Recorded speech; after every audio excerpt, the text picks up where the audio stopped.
যে যেই মেয়েটা তোমার কপালে লেখা নাই, যেই মেয়ের সঙ্গে তোমার কোনদিন বিয়েই হবে না, যেই মেয়ের প্রতি তোমার এত মায়া, সেই মেয়ে আর একজনের সঙ্গে প্রেম করে, তুমি যেই মেয়ের জন্য এত সময় নষ্ট করো, সে তোমার কপালেই লেখা নাই, তার নিয়ে তোমার এত ভাবনা কেন?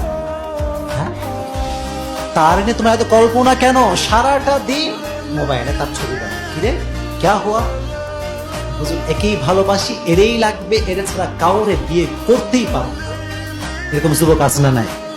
সারা দিন মোবাইলে এগুলো করে। আচ্ছা, যাকে আল্লাহ তাআলা তোমার জন্য বানান নাই, যার সৃষ্টি তোমার জন্য হয় নাই, যে তোমার কপালে লেখা নাই, তার জন্য ভেবে তোমার কি কোনো লাভ হবে?